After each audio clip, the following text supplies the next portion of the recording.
अहिल्यानगर जिल्ह्यातील पाथर्डीत सोमवारी मध्यरात्रीनंतर आलेल्या ढगफुटी सदृश्य परिस्थितीने तालुक्यात अक्षरशः हाहाकार माजवलाय। अनेक गावांचा संपर्क पूर्णपणे तुटला।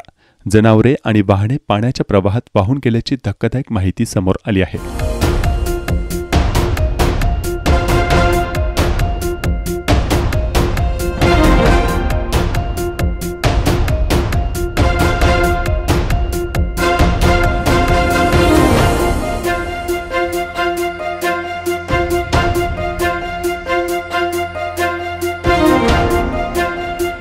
रात्री 3च्या सुमारास जोरदार पाऊस कोसळला असून करंजी आणि मढी यांसारख्या गावांमध्ये लोकांना घर सोडून झाडांवर आणि उंच ठिकाणी आसरा घ्यावा लागल्याचं चित्र समोर आलंय।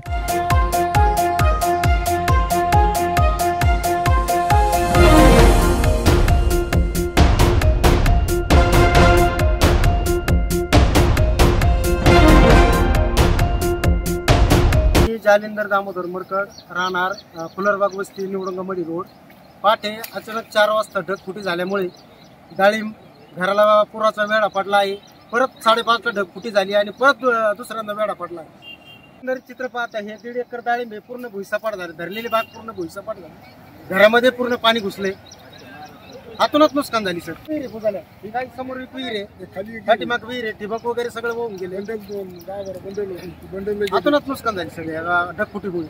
माझं वय 47 आतापर्यंत कधी नाही झाले। हे पहिल्यांदाच इतकी मोठा प्रवाह आणि इतकं मोठं पाणी, जवळजवळ 600 फूट पाणी आहे ना, नदी पात्राच्या बाहेर आलं, असं कधीच नाही घडलं। मी नामदेव कालखेडे त्रिभुवनवाडीवरून बोलतोय। त्याकडे भरपूर पाऊस झालेला आहे। पावसाची परिस्थिती फार बिकट झालेली आहे। शेतकऱ्याची भरपूर नुकसान होण्याची शक्यता झालेली आहे। जनावरं काही वाहून गेले, घरं पाण्यात गेले, रोड पण काही वाहून गेले। पाथर्डीतील पूर परिस्थितीने महामार्ग ठप्प झाले। कल्याण विशाखापट्टणम राष्ट्रीय महामार्ग, बारामती छत्रपती संभाजीनगर राज्य महामार्ग आणि पाथर्डी बीड रस्त्यावरून वाहतूक बंद झाली। पुलांवरून अक्षरशः नदीसारखं पाणी वाहताना दिसतंय। पाथर्डी शहरात कसबा विभाग, खोलेश्वर मंदिर, तपणेश्वर मंदिर, मी मंदिर आणि आमराई मंदिर परिसर पाण्याखाली गेलाय। सलग 3 दिवसांचा मुसळधार पाऊस पाहून नागरिक भयभीत झाले आहेत। शेतजमिनी वाहून गेल्या। बाजरी, कापूस, तूर, मूग, कांदा अशा उभ्या पिकांचं आणि फळबागांचं कोट्यवधींचं नुकसान झालं। विहिरी चिखलाने भरल्या, वीज पुरवठा खंडित झालाय।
करंजी गावात पुरात अडकलेल्या 16 नागरिकांना मोठ्या प्रयत्नाने वाचवण्यात आलं। प्रशासनाच्या आपत्ती व्यवस्थापन यंत्रणांना सतत धावपळ करत बचाव कार्याला प्राधान्य देताना दिसून येत आहे। नदीपात्र आकुंचनामुळे गावामध्ये पाणी शिरून नदीकाठच्या वस्त्यांना मोठा फटका बसला आहे।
कासार पिंपळगाव, जवखेडे दुमाला, जवखेडे खालसा या भागातील पुलांवरून पाणी वाहत असून गावांचा संपर्क पूर्णपणे तोडला गेलाय।